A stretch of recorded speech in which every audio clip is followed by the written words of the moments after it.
नमस्कार दोस्तों, welcome to my YouTube channel. दोस्तों, आज मैं क्लास 12 फिजिक्स में महत्वपूर्ण टॉपिक लेकर आए हूँ। तो आज का हमारा टॉपिक है किरचॉफ का नियम। देखिए दोस्तों, आज मैं क्लास 12 फिजिक्स में किरचॉफ का नियम बताऊंगी। देखिए दोस्तों, किरचॉफ का नियम बोर्ड एग्जाम परीक्षा के लिए बहुत ही मोस्ट इम्पोर्टेंट टॉपिक है और यह हर बार ही बोर्ड एग्जाम की परीक्षा में पूछा जाता है। तो दोस्तों, आप लोग हमारे इस वीडियो को अपने दोस्तों में शेयर कर लीजिए और खुद भी लाइक कर लीजिए। दोस्तों देखिए, तो मैं आज आप लोगों को किरचॉफ का नियम बताऊंगी।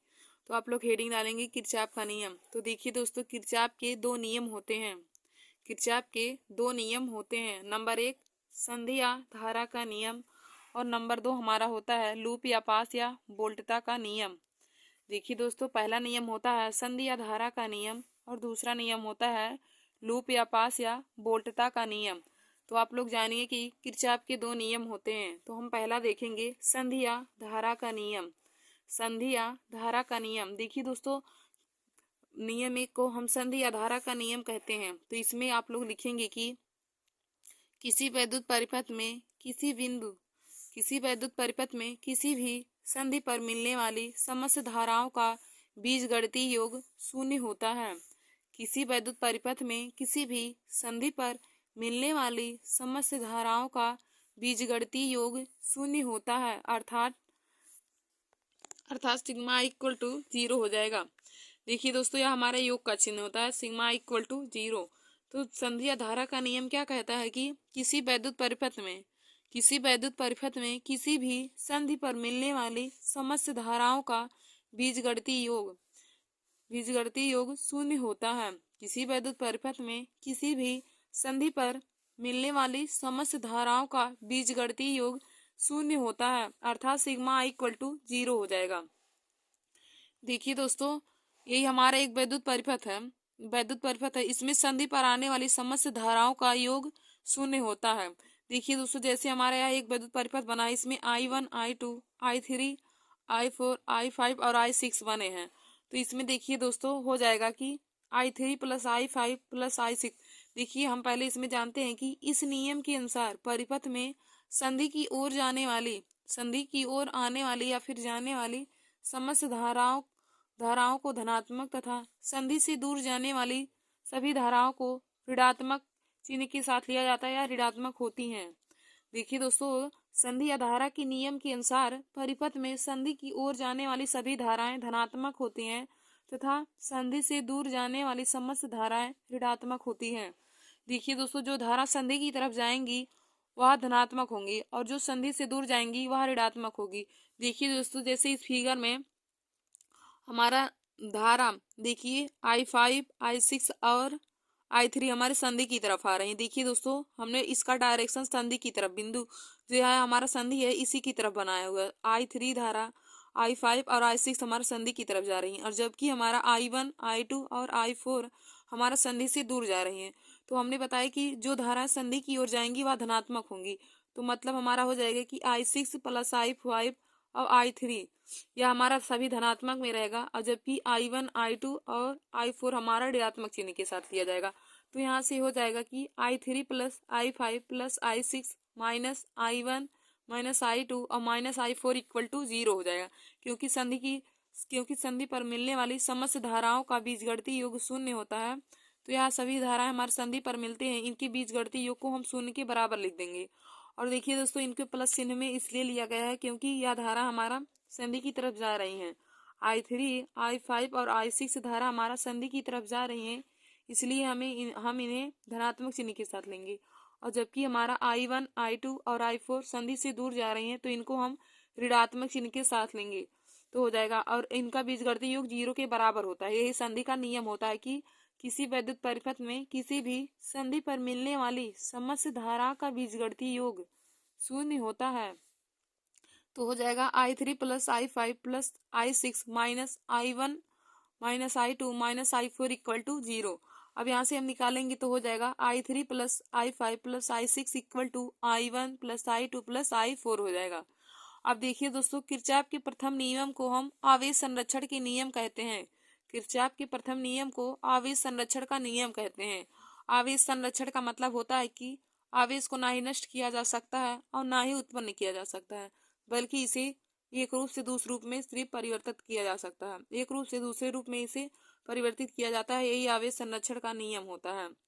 देखिए दोस्तों, आवेश संरक्षण का नियम हो जाता है कि इसमें आवेश को ना ही उत्पन्न किया जा सकता है और ना ही नष्ट किया जा सकता है, बल्कि एक रूप से दूसरे रूप में परिवर्तित किया जा सकता है।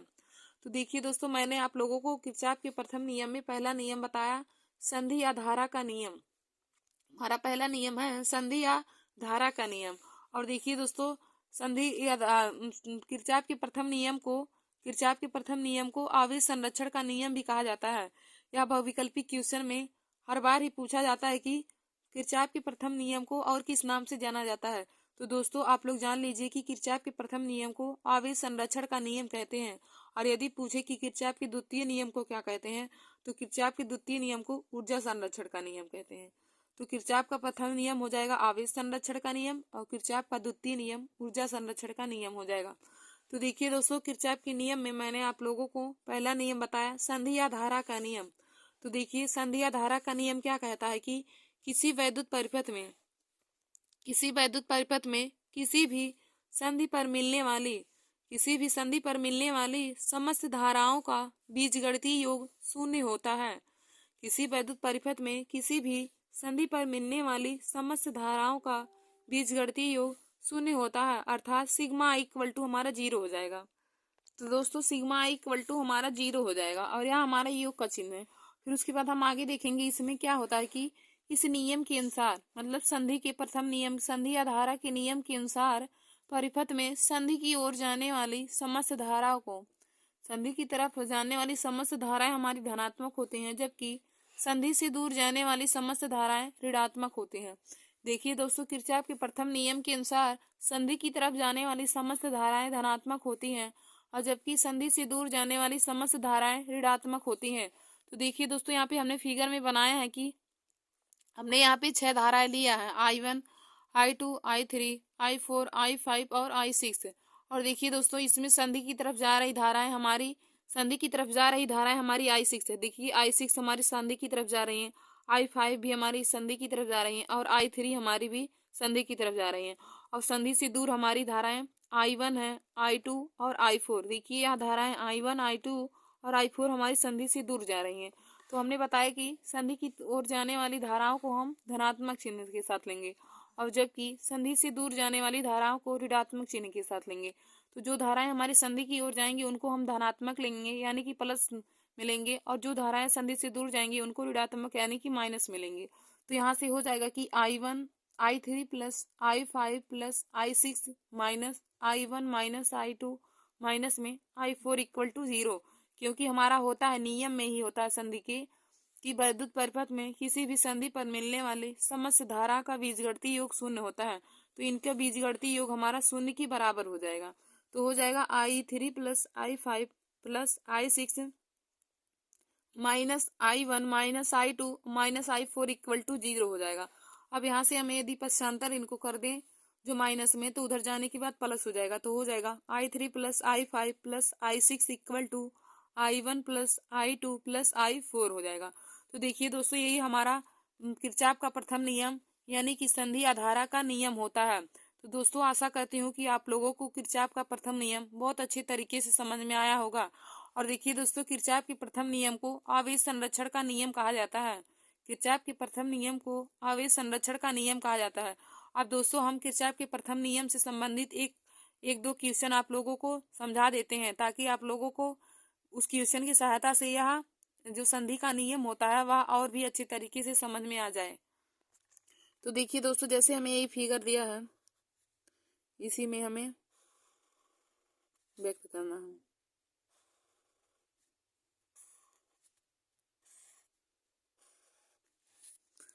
हम यहाँ पे इसको मान लेते हैं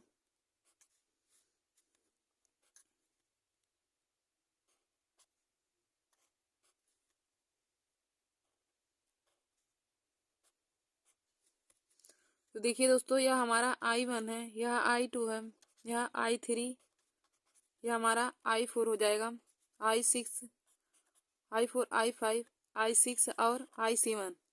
हमारा 7 एम्पियर दिया हम, चारों हमारा 7 धारा दिया है। और देखिए दोस्तों इसमें हम मान लेते हैं कि I1 बराबर हमारा है 2 एम्पियर, I1 बराबर 2 एम्पियर, I2 बराबर 5 एम्पियर, I3 बराबर 6 एम्पियर, I7 बराबर 1 एम्पियर, I6 बराबर 2 ampere, I5 equal to 10 ampere है, 10 ampere. I1 I2 I3 I4 अभी ये बच गया, तो I4 बराबर हम मान लेते हैं 5 एम्पियर। I4 बराबर 5 एम्पियर। तो हमें इसमें धारा का मान ज्ञात करना है, संयुक्त धारा का मान हमें ज्ञात करना है।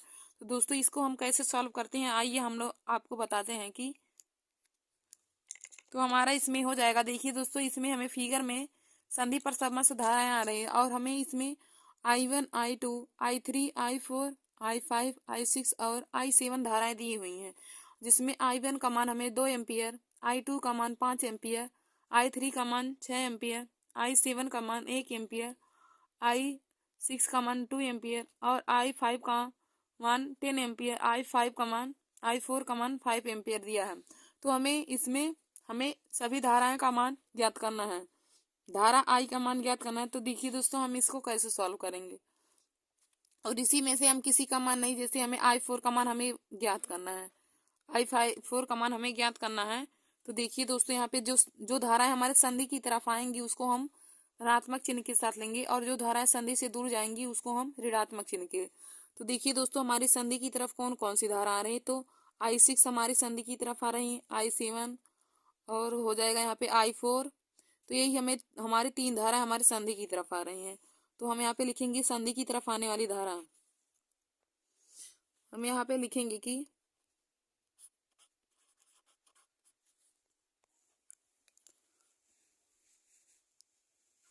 संधि की तरफ आने वाली धारा, संधि की तरफ आने वाली धारा।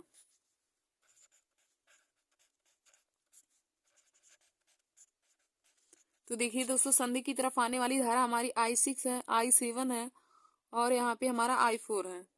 तो I6 I7 और हमारा I4 हो जाएगा।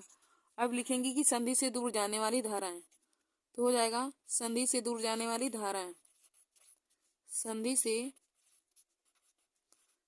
से दूर जाने वाली धारा, संधि से दूर जाने वाली धारा,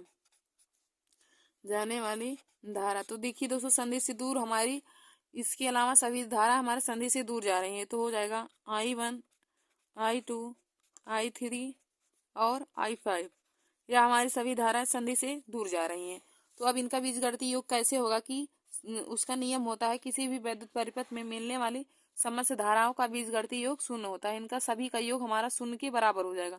तो देखिए दोस्तों जो धारा हमारे संधि की तरफ जाएंगी उसको हम धनात्मक चिन्ह लेंगे। तो यह हमारा I6 I7 और I4 हमारा धनात्मक चिन्ह के साथ हो जाएगा। तो हो जाएगा यहाँ पे I6 प्लस I7 और प्लस में I4, और हमने बताया कि जो धारा संधि से दूर जाएंगी उनको ऋणात्मक लेंगे, तो यह सभी धारा हमारे ऋणात्मक हो जाएंगी। तो यहाँ पे हो जाएगा -I1 -I2 -I3 और -I5, और इन सभी धाराओं का बीजगणितीय योग शून्य के बराबर होता है। तो दोस्तों इसके बाद हमारा हो जाएगा, अब हम सबका मान रखते हैं। तो हमें I6 का मान हमें 2 एम्पियर दिया है, तो यहाँ पे 2 हो जाएगा। प्लस में I7 का मान हमें 1 एम्पियर दिया है, फिर प्लस में I4, तो I4 का मान हमें यहाँ पे ज्ञात करना है, तो यहाँ पे हम I4 ही लिख देंगे। और माइनस में I1 का मान हमें क्वेश्चन में 2 एम्पियर दिया, तो यहाँ पे 2 हो जाएगा।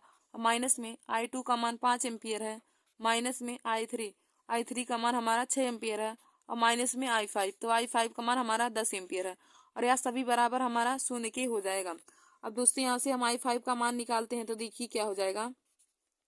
अब 2 में 1 जोड़ेंगे 3 हो जाएगा, 3 प्लस I4 माइनस में, अब इन सबको आपस में जोड़ लेते हैं। तो देखिए दोस्तों 5 2 7 और 7 6 13, 13 10 23, तो -23 इक्वल टू हमारा 0 हो जाएगा। अब हमें I4 का मान निकालना है, तो यहाँ से हमारा हो जाएगा, अब 3 में से 23 चला जाएगा तो -20 होगा, तो -20 और प्लस में I4 इक्वल टू हमारा 0 हो जाएगा। अब हमें I4 का मान निकालना है, तो I4 इक्वल टू हो जाएगा, या 20 इधर माइनस में उधर पक्षांतर करने के बाद प्लस हो जाएगा, तो I4 का मान हमारा निकल के आ गया 20 एम्पियर। यही हमारा इस क्वेश्चन का राइट आंसर हो जाएगा। I4 इक्वल टू 20 एम्पियर, यही दोस्तों हमारा इस क्वेश्चन का राइट आंसर हो जाएगा। और हमें क्वेश्चन में I4 का मान ही ज्ञात करना था। तो देखिए दोस्तों, मैं आप लोगों को यह क्वेश्चन फिर से पुनः बता देती हूँ कि हमें यहाँ पर एक वैद्युत परिपथ दिया है और जिसमें समस्त धाराएं संधि की तरफ आ रही हैं और संधि से दूर भी जा रही हैं। तो इसमें हम किरचॉफ के प्रथम नियम का प्रयोग करके ही सॉल्व करेंगे। तो किरचॉफ का प्रथम नियम हमारा कहता है कि किसी भी वैद्युत परिपथ में संधि की तरफ आने वाली समस्त धाराओं का बीजगणितीय योग शून्य होता है। तो इन सभी का योग हमारा शून्य के बराबर होगा। अब देखिए दोस्तों, हमें क्वेश्चन में I1 का मान 2 एम्पियर, I2 का मान 5 एम्पियर, I3 का मान 6 एम्पियर, I7 का मान 1 एम्पियर दिया है, I7 का मान 1 एम्पियर, I6 का मान 2 एम्पियर, I5 का मान 10 एम्पियर और I4 का मान हमें ज्ञात करना है। I4 का मान हमें ज्ञात करना है। तो देखिए दोस्तों, हमारा होता है कि संधि की तरफ जाने वाली समस्त धाराओं को हम प्लस के चिन्ह के साथ लेते हैं। तो हम इसमें पहले लिख लेते हैं कि संधि की तरफ कौन धारा जा रही है और कौन धारा हमारी संधि से दूर जा रही है। तो हम देखेंगे कि संधि की तरफ आने वाली धारा, तो देखिए दोस्तों, फिगर में संधि की तरफ आने वाली धारा हमारी I6 है, I7 है और यहाँ पे हमारा I4 हो जाएगा। तो संधि की तरफ जाने वाली धारा हमारी हो जाएगी I6, I7 और I4। फिर हम लिखेंगे कि संधि से दूर जाने वाली धारा, तो हमारी कौन कौन सी धारा संधि से दूर जा रही है, तो उसको देखेंगे। तो देखिए दोस्तों, I1, I2, I3, I5 और I5 इतना ही हमारी संधि से दूर जा रही हैं। अब दोस्तों, होता है कि संधि की किसी वैद्युत परिपथ में संधि पर मिलने वाली समस्त धारा का बीजगणितीय योग शून्य होता है। तो इन सभी का बीजगणितीय योग शून्य हो जाएगा, शून्य के यानी बराबर हो जाएगा। तो देखिए दोस्तों, जो धारा हमारी संधि की तरफ आएंगी तो उनको हम प्लस लेंगे। तो हमारी यही 3 धारा संधि की तरफ जा रही, तो इनको हम प्लस चिन्ह के साथ ले लेंगे। तो हमारा हो जाएगा I6 plus I7 plus I4। और ये धारा हमारी संधि से दूर जा रही, तो इनको हम ऋणात्मक चिन्ह के साथ लेंगे। तो यहाँ पे हो जाएगा -I1, -I2, -I3 और -I4, I5 इक्वल टू हमारा 0 के बराबर हो जाएगा। अब दोस्तों, हम इन सभी का मान रखते हैं। तो हमारा देखिए I6 का मान 2 एम्पियर, तो यहाँ पे हम रख देंगे 2 प्लस I7 का मान 1 एम्पियर प्लस में 1 हो जाएगा, प्लस I4 का मान हमें ज्ञात करना है। तो I4 की जगह पे हम I4 ही लिख देंगे और माइनस हो जाएगा I1 का मान 2 एम्पियर, I2 का मान 5 एम्पियर, I3 का मान 6 एम्पियर और I5 का मान हमारा 10 एम्पियर है। इसको हम इक्वल टू 0 के बराबर मान लेंगे। अब देखिए दोस्तों, हम यहाँ से I4 का मान निकालते हैं। अब ये दोनों को एक साथ जोड़ देंगे, तो 2 में 1 जोड़ेंगे 3 हो जाएगा। अब प्लस में I4 और माइनस में, अब देखिए दोस्तों, यह सभी हमारी माइनस में, तो इनको हम एक साथ जोड़ लेते हैं। तो देखिए 5 में 2 जोड़ेंगे 7, 7 6 13 और 13 में 10 जोड़ेंगे तो 23 हो जाएगा। -23 इक्वल टू 0। अब हमें I4 का मान निकालना है, तो यहाँ से हो जाए, देखिए अब 3 - 23, 3 में से 23 जाएगा तो -20 आएगा, -20 और प्लस में I4 इक्वल टू 0 हो जाएगा। अब हमें I4 का मान निकालना है, तो 20 को हम उधर पक्षांतर कर देंगे, तो I4 इक्वल टू हो जाएगा। अब 20 देखिए इधर माइनस में उधर जाने के बाद प्लस हो जाएगा, तो I4 इक्वल टू 20 एम्पियर आ जाएगा। तो हमारा इस क्वेश्चन का राइट आंसर हो जाएगा 20 एम्पियर। तो दोस्तों, आशा करती हूँ कि आप लोगों को यह हमारा पहला क्वेश्चन समझ में आया होगा, जिससे हमने किरचॉफ के प्रथम नियम से संबंधित आप लोगों को सॉल्व करा दिया है। अब देखिए दोस्तों, यही हमारा दूसरा क्वेश्चन दिया है और दूसरा क्वेश्चन में हमें क्या कहा है कि देखिए संधि की तरफ आ रही सभी धारा और इसमें हमें फिगर दिया है, तो हमें क्या ज्ञात करना है कि तो I का मान ज्ञात कीजिए। देखिए दोस्तों, इसमें हमें धारा दिए हम और धारा में हमें I का मान हमें ज्ञात करना है। तो ये I का मान हमें नहीं दिया है और यहाँ पे देखिए, यहाँ पे 2 एम्पियर दिया है, यहाँ पे 5 एम्पियर, यहाँ पे 7 एम्पियर, 7 एम्पियर, यहाँ पे 10 एम्पियर है और यहाँ पे 12 एम्पियर दिया और हमें I का मान इसमें निकालना है। तो दोस्तों, हम उसी फार्मूले से इसमें भी संधारा किरचॉफ के प्रथम नियम का प्रयोग करके इसमें भी हम I का मान निकाल लेंगे। तो देखिए दोस्तों, हम इसको I1 मान लेते हैं, इसको I1 मान लेते हैं, इसको I2 मान लेते हैं, इसको I3, यह हमारा I4 हो जाएगा, यह I5 और हमें I का मान ज्ञात करना है।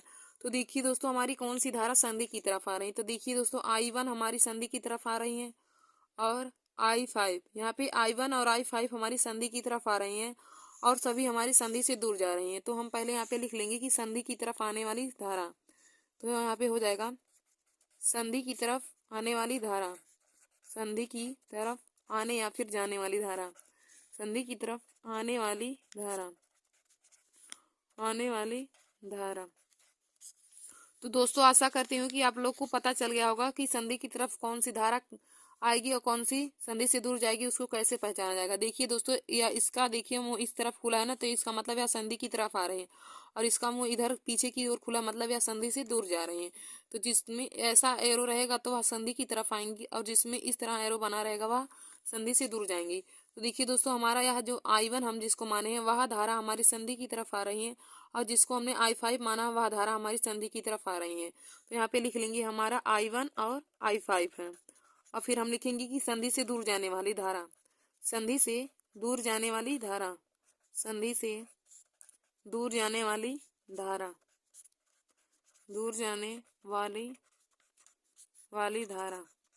तो देखिए दोस्तों, संधि से हमारी दूर कौन कौन सी धारा जा रही है, तो हमारी I2 भी दूर जा रहे हैं, I2, I3, I4, और हमारा जो हमें I का मान निकालना वह भी हमारा है। तो यहाँ पे हो जाएगा I2, I3, I4, और हमारा जो I का मान निकालना है वह भी हमारा संधि से दूर जा रही है।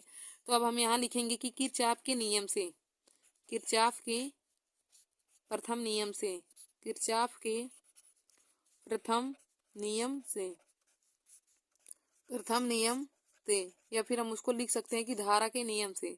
धारा के नियम से हमारा क्या आता है, सिग्मा आई इक्वल टू हमारा 0 होता है, मतलब कि किसी भी वैद्युत परिपथ में मिलने वाली समस्त धारा का बीजगणितीय योग शून्य होता है। तो यहाँ पे देखिए दोस्तों, अब जो हमारी धारा संधि की तरफ जा रही है उसको हम धनात्मक लेंगे, यानी कि प्लस चिन्ह के साथ लेंगे, और जो संधि से दूर जा रहे हैं उसको हम ऋणात्मक लेंगे। तो हमारी संधि की तरफ I1 और I5 जा रही है, तो इसको हम प्लस में लिखेंगे, तो हो जाएगा I1 प्लस I5। और जो हमारी संधि से दूर जा रही है उसको हम ऋणात्मक लेंगे, मतलब यह सभी हम ऋणात्मक चिन्ह के साथ लेंगे, तो हो जाएगा -I2 -I3 -I4 और -I, और इन सभी का योग हमारा शून्य के बराबर हो जाएगा, तो इक्वल टू हमारा 0 हो जाएगा। अब हम इन सब का मान रखते हैं, तो देखिए दोस्तों, I1 का मान हमारा 2 एम्पियर है, तो यहाँ पे हो जाएगा 2 प्लस, अब I5 का मान हमारा 12 है, 12 हो जाएगा, माइनस I2 का मान हमारा 5 है, माइनस में I3 का मान हमारा 7 है, और माइनस में I4 का मान हमारा 10 है, और माइनस में I का मान हमें ज्ञात करना है, इक्वल टू हमारा 0 के बराबर हो जाएगा सभी।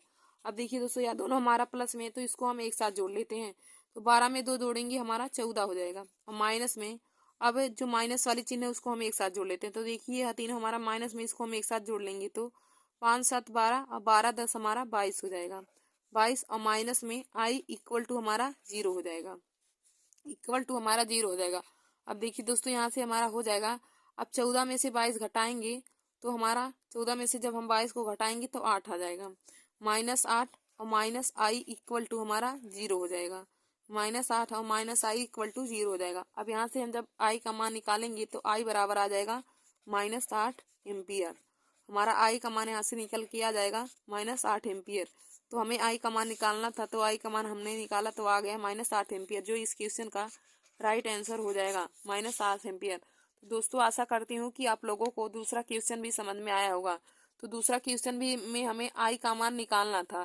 तो देखिए दोस्तों, पहले आप सब लिख लेंगे, जैसे मैंने यहाँ पे लिखा, आप सब लोग बोर्ड एग्जाम की परीक्षा में कॉपी में ऐसे ही सवाल को लिखेंगे, और ऐसे ही एकदम आप लोग एकदम लिखेंगे कि पहले लिख लेंगे कि संधि की तरफ आने वाली धारा, तो जो धारा संधि की तरफ आएंगी उसको लिख लेंगे, फिर लिखेंगे कि संधि से दूर जाने वाली धारा, उसमें जो दूर जाएंगे उसको लिख लेंगे, फिर लिखेंगे कि किरचॉफ के प्रथम नियम से, किरचॉफ का प्रथम नियम कहता है कि वैद्युत परिपथ में किसी भी बिंदु पर मिलने वाली समस्त धारा का बीजगणितीय योग शून्य होता है, यानी कि सिग्मा इक्वल टू हमारा 0 हो जाएगा। अब देखिए दोस्तों, जो धारा संधि की तरफ आएंगे उसको हम प्लस चिन्ह के साथ लेंगे, तो यहाँ पे I1 और I5 हमारी संधि की तरफ आ रही हैं, तो इसको हम प्लस चिन्ह के साथ लिख लेंगे, तो मतलब हो जाएगा I1 प्लस I5, और जो धारा हमारी संधि से दूर जाएंगी उसको हम ऋणात्मक ले लेंगे, तो हो जाएगा -I2 -I3 -I4 -I equal to हमारा 0 हो जाएगा। अब देखिए दोस्तों, इसमें हम सबका मान रख लेते हैं, तो I1 का मान हमारा 2 एम्पियर है, और I5 का मान हमारा 12 एम्पियर है, माइनस में I2 का मान 5 है, I3 का मान 7 है, और I4 का मान 10 एम्पियर, और माइनस में I इक्वल टू हमारा 0 हो जाएगा। अब देखिए दोस्तों, यह दोनों हमारा प्लस में, तो इसको हम एक साथ जोड़ लेंगे, तो 12 2 हमारा 14 हो जाएगा, माइनस में अब यह तीनों एक साथ जोड़ लेंगे तो हो जाएगा 5 7 12, अब 12 10 22, माइनस में I इक्वल टू 0 हो जाएगा। यहाँ से हो जाएगा कि -8 equal to -8 minus I equal to हमारा 0 हो जाएगा। अब जब हम यहाँ से आई का मान निकालेंगे तो आई बराबर -8 एम्पियर हो जाएगा, जो इस क्वेश्चन का राइट आंसर हो जाएगा। तो दोस्तों आशा करती हूँ कि आप लोगों को किरचॉफ का प्रथम नियम अब बहुत अच्छे तरीके से समझ में आया होगा, और इससे संबंधित हमने दो क्वेश्चन आप लोगों को सॉल्व करा दिए हैं। अब आप लोग अपनी किताब या जो सीरीज लिए होंगे उनसे आप लोग जो किरचॉफ के प्रथम नियम से संबंधित क्वेश्चन होंगे आप लोग उसे सॉल्व करिएगा, और जो नहीं है आप लोग उसे कमेंट बॉक्स में हमको बता दीजिए, हम का क्वेश्चन भी आप लोगों को सॉल्व करा देंगे। तो अब दोस्तों हम आगे किरचॉफ के दूसरे नियम को देखते हैं। तो देखिए दोस्तों, किरचॉफ का दूसरा नियम क्या है? लूप या पास या वोल्टता का नियम। किरचॉफ का दूसरा नियम है लूप या पास या वोल्टता का नियम। देखिए दोस्तों, किरचॉफ के दूसरे नियम का ही तीनों नाम है। लूप, उसको हम लूप का नियम भी कह सकते हैं, या फिर पास का नियम, या हम वोल्टता का नियम कह सकते हैं। तो देखिए दोस्तों, इनमें से किसी भी यदि किसी भी के नाम देखकर आपको पूछे तो आप लोग डरिएगा मत। यह तीनों हमारा किरचॉफ का दूसरा नियम का ही नाम है कि लूप का नियम या पास का नियम या वोल्टता का नियम, तीनों एक ही होता है। तो देखिए दोस्तों, इसमें हम लिखेंगे कि क्या हो जाएगा हमारा, किसी परिपथ में प्रत्येक बंद पास के विभिन्न भागों में बहने वाली धाराएं।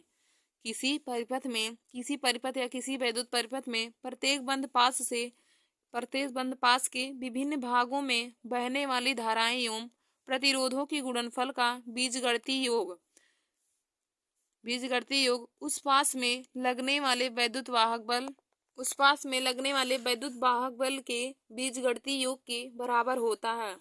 उस पास में लगने वाले वैद्युत वाहक बल के बीजगणितीय योग के बराबर। देखिए दोस्तों, हमारा दूसरा नियम क्या है? लूप या पास या वोल्टता का नियम में है कि किसी परिपथ में प्रत्येक बंद पास के विभिन्न भागों में किसी वैद्युत परिपथ में प्रत्येक बंद पास के विभिन्न भागों में बहने वाली धाराएं एवं प्रतिरोधों के गुणनफल का बीजगणितीय योग उस पास में लगने वाले वैद्युत वाहक बल के बीजगणितीय योग के बराबर होता है।